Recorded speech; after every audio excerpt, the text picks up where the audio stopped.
Hello guys, this video is brought to you by Shikha and this is my second video of this chapter part 2 is nature around us pure. I hope आपने first part देख लिया होगा, तब आप next part शुरू कीजिएगा, आपको बहुत अच्छे से समझ आ जाएगा। और प्लीज़ सब्सक्राइब करना मत भूलिएगा और लाइक ज़रूर कीजिएगा और बेल आइकन को प्रेस ज़रूर करना। सो आज का हमारा टॉपिक है सॉल्यूशन सस्पेंशन एंड कॉलॉइड्स का। तो सबसे पहले जानते हैं कि सॉल्यूशन क्या होता है। सॉल्यूशन का मतलब होता है, सॉल्यूशन डिफाइन करते हैं, ये तो एक होमोजेनियस मिक्सचर होता है। आपको मैंने बताया था कि एक होमोजेनियस मिक्सचर क्या होता है, जो कि प्रॉपरली मिक्स हो जाए, ठीक है, जिसमें वेल डिफाइन ये मिक्सचर हो जाए, नो बाउंड्रीज हो कि इसमें हमें पता ही ना चले कि हमने क्या मिक्स करा है क्या नहीं, ये आपका होमोजेनियस मिक्सचर हो। सॉल्यूशन में होमोजेनियस एक सॉल्यूशन को होमोजेनियस मिक्सचर कहते हैं, इसमें दो और दो से ज़्यादा केमिकल रिएक्शन हम करा भी दें तो इसमें ये होमोजेनियस मिक्सचर ही रहता है। जैसे कि सॉल्ट में आप वाटर में आप सॉल्ट मिलाओगे तो वो एक आपका होमोजेनियस मिक्सचर ही रहेगा और ये आपका एक सॉल्यूशन बन जाएगा। ओके, सॉल्यूशन के दो कंपोनेंट्स हैं यहाँ पे, सोल्यूट एंड सॉल्वेंट। सोल्यूट का मतलब होता है वो कंपोनेंट जिसमें प्रेजेंट हो small amount is called solute. मतलब एक ऐसा कंपोनेंट होता है जिसमें छोटी अमाउंट प्रेजेंट होती है, बिल्कुल बहुत छोटे पार्टिकल्स कह सकते हो, तो बिल्कुल स्मॉल अमाउंट प्रेजेंट हो उसको हम सोल्यूट बोलते हैं। और इसको हम इन शॉर्ट डिस्पर्सिव मीडियम भी बोलते हैं। एक नंबर में आपसे पूछा जाएगा कि इसका दूसरा नाम क्या है, तो ये हमारा है डिस्पर्सिव मीडियम। सेकेंड आपका आता है सॉल्वेंट का। सॉल्वेंट है कि एक कंपोनेंट है जो कि प्रेजेंट होता है लार्ज अमाउंट में, इसमें लार्ज अमाउंट में, जिसको हम क्या बोलते हैं सोल्वेंट। सोल्यूट स्मॉल अमाउंट में होता है और सॉल्वेंट हमारा लार्ज अमाउंट में प्रेजेंट होता है, और इसका दूसरा नाम है dispersion medium. Okay, I hope आपको ये दोनों पॉइंट समझ आ गए होंगे। अब हम प्रॉपर्टीज की बात करते हैं सॉल्यूशन के। फर्स्ट प्रॉपर्टी कहती है कि ये होमोजेनियस मिक्सचर, जैसा कि मैंने आपको यहाँ बताया था, ठीक है। सेकंड पॉइंट में इसका जो साइज होता है वो 1 nm से छोटा होता है। nm हमारा होता है नैनोमीटर, जिसको हम इन न्यूमेरिकल फॉर्म 10 की पावर -9 m लिख सकते हैं। दिस इज योर n और ये आपकी metre m, nanometre. Okay, second point आपको पता चल गया, साइज ऑफ पार्टिकल क्या होता है, smaller than 1 nanometre. Third point में बोला है कि पार्टिकल्स को हम माइक्रोस्कोप से भी नहीं देख सकते। मतलब ये सॉल्यूशन एक ऐसा होता है, आपका प्योर सोल हो जाता है, डिजोल्व हो जाता है पानी में, जिसको आप माइक्रोस्कोप से भी नहीं देख सकते कि उसमें आपने नमक मिलाया है कि नहीं। तो टेस्ट के बाद ही पता चलता है, वरना उसमें हम माइक्रोस्कोप के थ्रू भी देखेंगे तो वो नहीं दिखेगा क्योंकि वो पानी में पूरा डिजोल्व हो चुका होगा। फोर्थ पॉइंट में बोला गया है कि it is a stable mixture, ये एक स्टेबल मिक्सचर है, मतलब ये एक स्थिर मिक्सचर है। Solute does not settle down over a period of time. Solute मैंने आपको बताया था ये स्मॉल अमाउंट में प्रेजेंट रहता है, ये सेटल डाउन नहीं होता है किसी भी पीरियड ऑफ टाइम में, किसी भी समय। फिफ्थ पॉइंट में बोला गया है if solution is pass through filter paper. अगर सॉल्यूशन को हम फिल्टर पेपर के थ्रू पास करते हैं तो सोल्यूट और सॉल्वेंट उसमें अलग नहीं हो सकते, दोनों एक ही फिल्टर पेपर में आएंगे और कोई अलग रिएक्शन नहीं होगा। आई होप आपको सॉल्यूशन की डेफिनेशन और उसकी प्रॉपर्टी समझ आ गई होंगी। अब मैं नेक्स्ट स्लाइड पे चलती हूँ। देखिए ये यहाँ पे कुछ आपको टर्म्स बताई गई हैं सॉल्यूशन से रिलेटेड, तो अब हम उसके बारे में पढ़ते हैं। सबसे पहले आपकी टर्म आती है dilute and concentrated solution. Dilute का मतलब क्या होता है और कंसंट्रेटेड का मतलब क्या होता है वो आपको ये नीचे पता चलेगा। Dilute and concentrated are comparative terms, ये दोनों एक कंपैरेटिव टर्म्स हैं, जिसको आप एक दूसरे से कंपेयर कर सकते हो, वो टर्म्स हैं। एक ऐसा सॉल्यूशन है जो कि स्मॉल अमाउंट में सोल्यूट में प्रेजेंट होता है। क्या बोले इसमें, a solution having a small amount of solute in a given solvent. एक सॉल्यूशन में जब छोटी अमाउंट में सोल्यूट प्रेजेंट होता है गिवन सॉल्वेंट में, उसको हम डाइल्यूट बोलते हैं। उसमें सोल्यूट भी मिला हो और सॉल्वेंट भी मिला हो, तो this is your dilute. Concentrated का मतलब है कि लार्ज अमाउंट में सोल्यूट मिला हो, इसमें आपको स्मॉल अमाउंट में सोल्यूट मिला होता है, मतलब एक होमोजेनियस मिक्सचर इसमें कम होता है और हाइड्रोजेनियस ज़्यादा होता है, यानी solvent. This is your dilute. And concentrated में आपका सोल्यूट ज़्यादा होता है, होमोजेनियस मिक्सचर ज़्यादा होता है और हमको गिवन होता है वहाँ पे सॉल्वेंट हमको गिवन होता है, that is your concentrated solution. जब आप कंपेयर करोगे इन दोनों में तो ये मेन फीचर है जो इसमें लीड करेगा। सेकेंड पॉइंट में आपको अनसैचुरेटेड और सैचुरेटेड सॉल्यूशन के बारे में बताया गया है। अनसैचुरेटेड सॉल्यूशन का मतलब होता है एक ऐसा solution that can dissolve more solute, एक ऐसा सॉल्यूशन जिसमें हम सोल्यूट ज़्यादा से ज़्यादा मिला सकते हैं एक गिवन टेम्परेचर में, वो हमारा अनसैचुरेटेड सॉल्यूशन होता है। इसमें हमारी लिमिट नहीं होती है, अनलिमिटेड हम सोल्यूट डाल सकते हैं। आपको डिसॉल्व करना हो पानी में, जितना आपको नमक डालना है पानी में आप उतना डालो डालो डालो, उसका कलर ना चेंज होगा ना उसका होमोजेनियस मिक्सचर चेंज होगा, मतलब कोई पॉइंट उसका चेंज होगा। वो होमोजेनियस है तो होमोजेनियस रहेगा, हेटेरोजेनियस नहीं बनेगा। Okay, this is your unsaturated. Saturated में ये होगा कि एक maximum amount of solute dissolve होगी, इसमें सिर्फ लिमिटेड डिसॉल्व होगी गिवन क्वांटिटी में सॉल्वेंट की और गिवन टेम्परेचर में। ठीक है, सैचुरेटेड में लिमिट होती है, अनसैचुरेटेड में लिमिट नहीं होती है। इसमें हम सोल्यूट कितना भी डिसॉल्व कर सकते हैं, लेकिन इसमें हम मैक्सिमम अमाउंट में डिसॉल्व कर सकते हैं। दिस इज योर सैचुरेटेड और unsaturated. Now third point is your solubility.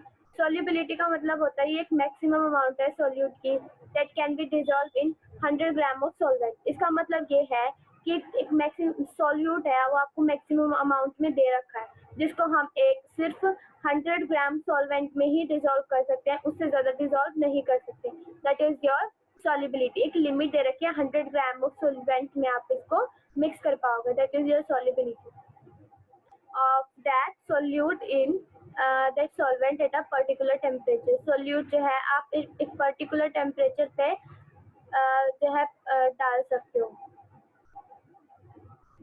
This is your next slide। इसमें आपको बताया गया है types of solution based on the concentration of solution. यहाँ पे कुछ सॉल्यूशन का टाइप बताया गया है जो कि कंसंट्रेशन ऑफ सॉल्यूशन से रिलेटेड है। तो इसमें 3 टाइप्स हैं आपके, डाइल्यूट, कंसंट्रेटेड और सैचुरेटेड। इन तीनों के मतलब मैं आपको पिछले स्लाइड में बता चुकी हूँ, ध्यान से सुनिएगा। Way of representing the concentration of solution, ये आपका 1 मार्क में पूछा जाता है कि कैसा आप कंसंट्रेशन ऑफ सॉल्यूशन को कैसे रिप्रेजेंट कर सकते हो, कितने वेज हैं। तो यहाँ पे 2 वेज हैं जिससे आप कंसंट्रेशन ऑफ सॉल्यूशन को दिखा सकते हो, रिप्रेजेंट कर सकते हो। फर्स्ट आपका ये न्यूमेरिकल फॉर्म में है, mass by mass percentage of solution, जिसको आप कह सकते हो सोल्यूट, मास ऑफ सोल्यूट और अपॉन में मास ऑफ सॉल्यूशन। सोल्यूट का मास कितना उसमें आपने नमक मिलाया है और कितना वो टोटल सॉल्यूशन बना है, इनटू में 100 कर देना, ये आपका निकल के आ जाएगा mass by mass percentage of solution. Second point में आपको वॉल्यूम परसेंटेज ऑफ सॉल्यूशन निकालनी है, तो this is your mass of solute upon में वॉल्यूम ऑफ सॉल्यूशन, ये आपको इनटू में 100 कर देना है। That is your way of representing the concentration of solution. Alright, फिर आपको बताया गया है कि यहाँ पे सस्पेंशन क्या होता है। पहले आपको सॉल्यूशन का मैंने सारा क्लियर कर दिया, उसके टाइप, उसके बारे में प्रॉपर्टी सब बता दिया। सेकंड हमारा आता है टॉपिक सस्पेंशन का। सस्पेंशन का मतलब क्या होता है? पहले तो सस्पेंशन एक हेटेरोजेनियस मिक्सचर है। क्या है? हेटेरोजेनियस मिक्सचर, जिसमें आपको बाउंड्री शो होती है, जो भी आप मिक्स करते हो उसमें, that is your heterogeneous mixture.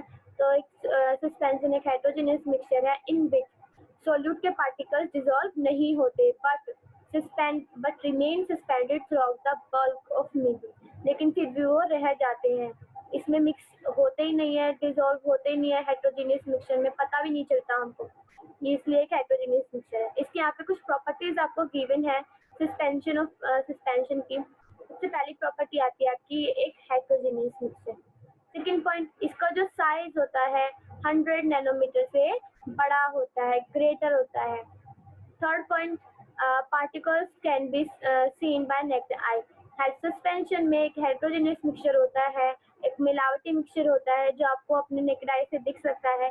इसमें ये चीज़ वही बताई गई है कि पार्टिकल्स को आप नेक्ड आई से देख सकते हो, इवन सॉल्यूशन में आप माइक्रोस्कोप से नहीं देख सकते पार्टिकल्स को। फोर्थ पॉइंट में आपको बताया गया है कि अनस्टेबल मिक्सचर है, ये स्टेबल मिक्सचर नहीं रहता क्योंकि हेटेरोजेनियस है, इसमें कुछ भी आप डिसॉल्व करोगे तो अनस्टेबल रहेगा, या अपना कलर चेंज करेगा, या कोई बाउंड्रीज बागर में इसकी बाहर निकल के आएंगी। आपने सैंड मिला दी, सैंड के अंदर जितना भी सामान होगा, सैंड में जो भी मिट्टी होंगी, जो भी छोटे छोटे स्टोन होंगे, वो सारे धीरे धीरे करके ऊपर आएंगे, जो कि आपका हेटेरोजेनियस मिक्सचर कहलाएगा और ये एक अनस्टेबल हो जाएगा। Solute settle down at the bottom over period of time. जो सोल्यूट्स होते हैं, जो होमोजेनियस मिक्सचर होते हैं, वो जो है मतलब सोल्यूट जो इसमें आपने सोल्यूट मिलाया है पानी में, जो आपने मिट्टी मिलाई है, दिस इज योर सोल्यूट। तो जब आप सोल्यूट थोड़ी देर बाद देखोगे तो वो आपकी जो मिट्टी है वो पानी में नीचे बैठ जाएगी और ऊपर सिर्फ आपके कुछ कंकड़ वगैरह दिखाई देंगे। ठीक है, इस पॉइंट में आपको ये बताया गया। इस पॉइंट में आपको बोला गया है कि if the solution is pass through filter paper, अगर आप इस सॉल्यूशन को फिल्टर पेपर के थ्रू पास करते हो तो सोल्यूट और सॉल्वेंट जो है अलग अलग सेपरेट हो जाएंगे। बच्चों एक चीज मैं आपको यहाँ पे बता दूं, ये आपका एक बीकर है, इसके अंदर जो है वो आपका होता है सॉल्वेंट। ठीक है, इसके अंदर होता है आपका सॉल्वेंट और जो आप इसमें डालने वाले हो that is your solute. Okay, so अब हम नेक्स्ट स्लाइड पे चलते हैं। आई होप आपको ये चीज़ समझ आ गई होगी अभी तक सॉल्यूशन के बारे में जो आपको बताया गया है और सोल्यूट के बारे सस्पेंशन के बारे में जो आपको बताया गया है। ठीक है, अब हम बात करते हैं कोलॉइड्स की। कोलॉइड्स क्या होता है? कोलॉइड्स का मतलब होता है ये एक ऐसे सॉल्यूशन होता है in which size of particles lies between those, इसमें पार्टिकल का size lies between those of true solution and suspension, जिसको हम कोलॉइडल बोलते हैं।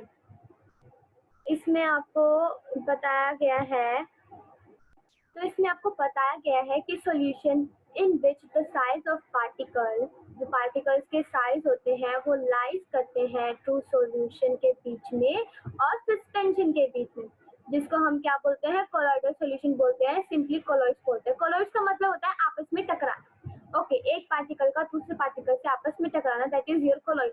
एक ट्रक का सामने वाले ट्रक से टकराना, ये आपका हो गया कोलॉइडल हो गया। या आप फिजिक्स में पढ़ोगे थोड़ा सा, इसमें फिर आपको डेफिनेशन समझ आती होगी कि solution in which size of particle, जो साइज पार्टिकल का होता है वो लाइज करता है ट्रू सॉल्यूशन में और सस्पेंशन के बीच में, जिसको हम क्या बोलते हैं? कोलॉइडल सॉल्यूशन, और दूसरा नाम क्या है?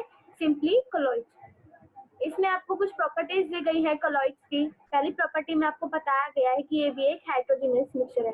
सस्पेंशन भी एक हेटेरोजेनियस मिक्सचर था और सॉल्यूशन क्या था? एक होमोजेनियस मिक्सचर था। तो कोलॉइड्स क्या भी एक हेटेरोजेनियस मिक्सचर है। सेकेंड पॉइंट में बताया गया है कि जो साइज होता है पार्टिकल का वो smaller than suspension but greater than solution, मतलब इंटरमीडिएट होता है कोलॉइड सस्पेंशन का और सॉल्यूशन का। इंटरमीडिएट मतलब बीच का होता है। इसमें जो साइज है पार्टिकल्स का वो छोटा होता है सस्पेंशन से, लेकिन बड़ा होता है सॉल्यूशन पे। अब सस्पेंशन हमारा था 1 नैनोमीटर और सॉल्यूशन हमारा था 100 नैनोमीटर। इन दोनों के बीच में जो हमारा आता है वो हमारा कोलॉइड्स का आता है साइज ऑफ पार्टिकल। क्या आता है? पार्टिकल का साइज। थर्ड पॉइंट में आपको बताया गया है कि पार्टिकल्स को हम अपनी माइक्रोस्कोप से देख सकते हैं, नेकेड आई से नहीं देख सकते। तो थर्ड पॉइंट में आपको ये बोला गया है स्टूडेंट्स कि particles can be seen by microscope. ये एक इंटरमीडिएट होता है सस्पेंशन को, आप सस्पेंशन के पार्टिकल्स को आप नेकेड आई से देख सकते हो, लेकिन सॉल्यूशन के पार्टिकल्स को आप नेकेड आई से नहीं देख सकते हो। इंटरमीडिएट हुआ कोलॉइड्स, अगर इंटरमीडिएट है तो इसके पार्टिकल्स को आप माइक्रोस्कोप से देख सकते हो। फोर्थ पॉइंट में आपको कहा गया है बच्चों कि ये एक स्टेबल मिक्सचर है। क्या ये एक स्टेबल मिक्सचर है? Particles do not settle down at the bottom over a period of time. Particles जो होते हैं वो बॉटम में भी नहीं बैठते हैं, इसमें एक स्टेबल है लेकिन नीचे नहीं बैठते हैं पार्टिकल्स, इसके किसी भी मतलब एक पीरियड ऑफ टाइम पे भी नहीं बैठते हैं पार्टिकल्स पानी में। इस पॉइंट में आपको बोला गया है when the solution passes through filter paper, जब सॉल्यूशन को आप पास करोगे फिल्टर पेपर से तो सोल्यूट एंड सॉल्वेंट ये सेपरेट नहीं हो पाएंगे, ये सेपरेट नहीं हो पाएंगे। इसमें आपको डेफिनेशन मतलब डिफरेंसेस पूछे जा सकते हैं सॉल्यूशन, सस्पेंशन और कोलॉइड्स के बीच में। जो मैंने आपको इनकी प्रॉपर्टीज बताई हैं, आप इनको इंटरलिंक करके तीनों को एक दूसरे से आप इनके डिफरेंसेस भी लिख सकते हैं। बहुत मतलब 5 नंबर में डिफरेंसेस आएंगे और आप ये लिख देना, कुछ एग्जाम्पल देना, आपको पूरे 5 मार्क्स इसमें मिल जाएंगे आपके differences. Okay, now this is your next topic. आपका सॉल्यूशन सस्पेंशन वाला टॉपिक आपका ओवर हो चुका है। अब मैं आपको ये बता रही हूँ कि टिंडल इफेक्ट होता क्या है। टिंडल इफेक्ट होता है हमारा, इट कैन बी मतलब एक it can be observe when sunlight passes through the canopy over dense forest. आप देखते होंगे कि आपने एक मान लो, मैं एक जो एग्जांपल है, मैं अलग एग्जांपल देती हूँ। आपने पानी लिया एक बीकर में, आपने कांच का बीकर लिया, ठीक है, उसमें आपको विजुअल होगा कि पानी कितना है अंदर कितना नहीं। स्टील का लोगे तो आपको नहीं विजुअल होगा। तो आपने पानी में जो है उसमें आपने डाल दी मिट्टी, डाल दी आपने पानी में, आपने मिट्टी डाल दी, तो आपने वहां से क्या किया, आपने ऐसे टॉर्च मारी। जस्ट वेट अ मिनट, मैं आपको दिखा देती हूँ।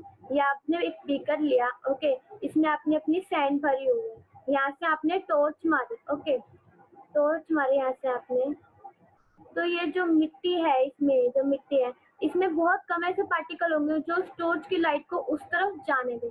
बहुत घुमा फिरा के यहाँ से आपकी टॉर्च की रेज निकली, जैसे भी निकली, that is your Tyndall effect. Okay students, Tyndall effect, ये आपका टिंडल इफेक्ट कहलाएगा। यहाँ पे एग्जाम्पल और दे रखा है कि आपने ऑब्जर्व किया होगा कि जो आपकी सूरज की रोशनी होती है वो पास करती है फॉरेस्ट में। जब आपके बहुत ज़्यादा घने फॉरेस्ट होते हैं तो उसमें बहुत कम तो रोशनी पहुँचती है पूरे प्लांट्स तक, बहुत कम रोशनी पड़ती है पूरे ट्रीज तक, लेकिन जिनमें पड़ती है वो आपका टिंडल इफेक्ट शो करता है। आपने देखा होगा ट्रीज होते हैं, तो जब वहाँ से लाइट जाती है तो कुछ ऐसे एरियाज होते हैं जहाँ पे सनलाइट नहीं जा पाती। ओके, तो इफेक्ट इज स्कैटरिंग। तो ये हमारा क्या हो रहा है, इफेक्ट यहाँ पे स्कैटर हो रहा है, फैल रहा है। दिस इज योर स्कैटर, फैल रहा है by particles in a colloid, एक कॉलॉइड में, और as particle in a very fine suspension. एक कॉलॉइड में आपका क्या हो रहा है, पार्टिकल्स आपके, लाइट के पार्टिकल्स आपके फैल रहे हैं। ये आपका टिंडल इफेक्ट शो करता है बच्चों। ये आपसे पूछा जा सकता है कि टिंडल इफेक्ट क्या होता है। आई होप आप समझ गए होंगे और आप बहुत अच्छे से एक्सप्लेन कर सकते हो। ज़्यादा हार्ड बिल्कुल भी नहीं है, आप एक बार ही पढ़ोगे तो आपको बहुत आसानी से समझ आ जाएगा बच्चों। सो नेक्स्ट पॉइंट हमारा आता है डिस्पर्स फेज। डिस्पर्स फेज का मतलब होता है ये एक ऐसा सोल्यूट होता है like component of a disperse particle in a colloid form a disperse phase. ये एक ऐसा सोल्यूट होता है, एक कंपोनेंट होता है, मतलब एक कंपोनेंट की तरह होता है पार्टिकल। डिस्पर्स एक पार्टिकल का नाम होता है कॉलॉइड्स में, जिसको हम डिस्पर्स फेज बोलते हैं। ये एक ऐसा कंपोनेंट होता है सोल्यूट का। ओके, नेक्स्ट पॉइंट आपका आता है डिस्पर्जन मीडियम। मैंने आपको बताया था डिस्पर्जन मीडियम के बारे में। डिस्पर्जन मीडियम क्या होता है, सोल्यूट या सॉल्वेंट मीडियम। ये आपका सॉल्वेंट होता है, लेकिन वो क्या था, एक डिस्पर्जन सॉल्यूशन था। ये क्या आपका मीडियम है। ये सारे आपके कॉलॉइड्स में बात पूछी जाती है बच्चों। एक कॉलॉइड्स का कंटिन्यू चल रहा है, नेक्स्ट टॉपिक, सॉरी ये नेक्स्ट टॉपिक नहीं चल रहा है, ये आप कहीं सोच रहे हो, ये वही टॉपिक कंटिन्यू चल रहा है आपका। कॉलॉइड्स में ही आपके कुछ एग्जाम्पल्स पूछे जाते हैं एग्जाम में 5 मार्क्स में। तो आपके कुछ एग्जाम्पल्स मैं आपको यहाँ दूंगी, तो ये आप लिखो, क्योंकि ये एग्जाम्पल्स होता है, ये एक तरीका होता है एक्सप्लेन करने का। ओके, डिस्पर्स फेज का मतलब मैंने आपको बता दिया है। डिस्पर्जन मीडियम में आपको बता रही हूँ, ये एक ऐसा कंपोनेंट होता है जिसमें इन विच डिस्पर्स फेज इज सस्पेंडेड, जिसमें डिस्पर्स फेज सस्पेंड हो चुका होता है, मतलब जिसमें डिस्पर्स फेज नहीं होता है। डिस्पर्स फेज मैंने अभी आपको बताया, एक डिस्पर्स पार्टिकल होते हैं जो कोलॉइड करते हैं डिस्पर्स उसको in form of disperse phase के, और यहाँ पे एक वो पार्टिकल नहीं होता किसका, डिस्पर्स का। उसको हमने एक पर्टिकुलर नाम दिया था डिस्पर्स फेज, जो कि डिस्पर्जन मीडियम में सस्पेंडेड हो चुका है। ये कंपोनेंट आपका इसमें नहीं आता है। एरोसोल की बात करें, एरोसोल का मतलब होता है ये एक ऐसा कोलोइडल सॉल्यूशन होता है जो कि डिस्पर्ज फेज ऑफ सॉलिड और liquid and dispersing medium of gas. ये इनका सॉलिड, लिक्विड और गैस, डिस्पर्स फेज का सॉलिड और लिक्विड और डिस्पर्जिंग का गैस, ये सारे आपके एरोसोल में आते हैं। एक सॉल्यूशन होता है जो सिर्फ इसके सॉलिड और लिक्विड में आते हैं और डिस्पर्जिंग के सिर्फ गैस में आते हैं solution. This is your aerosol. Okay, यहाँ पे अब कुछ और बात बताई गई है, वहीं से कंटिन्यू हुआ है कॉलॉइड्स के बारे में। जब आपसे एग्जांपल्स पूछे जाते हैं तो आप बता सकते हो, और भी एग्जांपल्स है, सिर्फ वही नहीं थे। अभी फॉर्म के बारे में पूछा जाए तो फॉर्म क्या होता है, फॉर्म एक झाग के टाइप में होता है। यहाँ पे और अच्छे से डिफाइन किया गया है उसको। ये एक ऐसा कोलोइडल सॉल्यूशन होता है विद डिस्पर्स फेज के साथ, मतलब गैस के साथ में और सॉलिड लिक्विड के साथ में। ये लिक्विड की फॉर्म में होता है थोड़ा बहुत झाग, है ना। और ये गैस की फॉर्म में भी होता है कि जब आप शेविंग क्रीम यूज करते हो, आप जेंट्स को ज़्यादा पता है, आपको मेल्स को पता होगा, जब वो शेविंग क्रीम यूज करते हैं आफ्टर वॉशिंग दैट, या आप सॉप लगाते हो तो उसमें झाग निकलने शुरू हो जाते हैं। That is your form. Alright, sols का मतलब क्या होता है? ये एक ऐसा कोलोइडल सॉल्यूशन होता है जिसके साथ डिस्पर्स्ड फेज सॉलिड और डिस्पर्सिंग फेज का लिक्विड मिला होता है। इसमें डिस्पर्स का सॉलिड और डिस्पर्सिंग का लिक्विड मिला होता है, that is your salt. Example में दे रखा है मिल्क ऑफ मैग्नीशिया। अपने हमेशा घर में दवाई पी होगी मिल्क ऑफ मैग्नीशिया की, डाइजिन की गोली, जिसको हम मिल्क ऑफ मैग्नीशिया बोलते हैं। इसमें आपका सॉलिड भी मिक्स होता है, कुछ dispersive phase of solid mix होते हैं और इसमें कुछ मीडियम लिक्विड मिक्स होते हैं।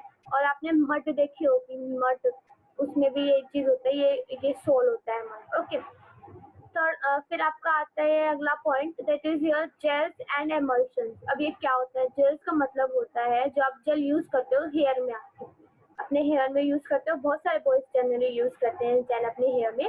तो जेल्स वही होती है, एक चीज से वही बात है, बस जेल को ऐसे डिफाइन किया गया यहाँ पे आपको बताने के लिए पूछा गया है। एक्चुअली बच्चों, स्कूल में आपके एग्जाम्स में आपके डेफिनेशंस नहीं पूछी जाती, बस ये एग्जाम्पल्स पूछे जाते हैं कोलोइड्स में क्या आता है क्या नहीं आता है। तो आपके फॉर्म आते हैं, सॉल्स आता है, जेल एंड एमल्शन आता है, और मैंने अभी आपको पीछे बताया टिंडल इफेक्ट आता है, disperse phase, disperse medium and aerosol. और सो एमल्शन क्या होता है? एमल्शन का मतलब होता है कि ये एक ऐसा सॉल्यूशन होता है जिसमें लिक्विड डिस्पर्स फेज का लिक्विड और डिस्पर्सिंग मीडियम का लिक्विड मिक्स होता है, दैट इज योर एमल्शन। अब आप बात करें इवेपोरेशन की, आपका एज यू नो कि आपका फर्स्ट चैप्टर डिलीट हो चुका है सिलेबस में से, that is your matter in our surrounding. उसमें इवेपोरेशन का बहुत अच्छे से टॉपिक दिया गया था, बट इट्स ओके, वो डिलीट हो गया, लेकिन आपको थोड़ा बहुत पता होना चाहिए इवेपोरेशन के बारे में।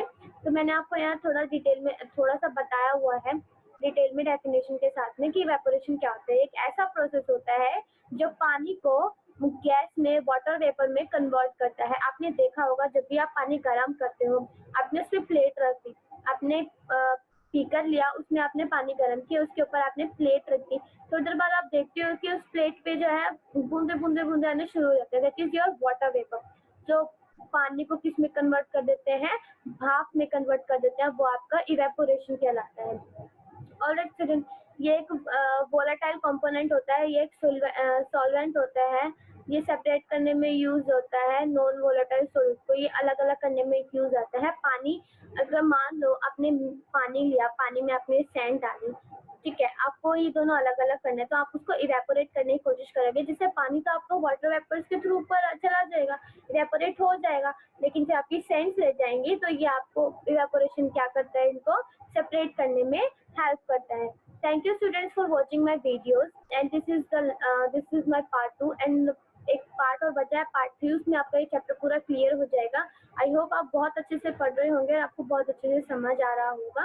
अगर आपको कोई भी क्वेरी हो इस चीज़ में, इस चैप्टर में कोई भी डाउट हो, तो प्लीज़ आप मुझे कमेंट बॉक्स में कमेंट ज़रूर कीजिएगा, मैं आपके जो है क्वेरीज को सॉल्व ज़रूर करूँगी। Thank you students for watching my video. Thank you.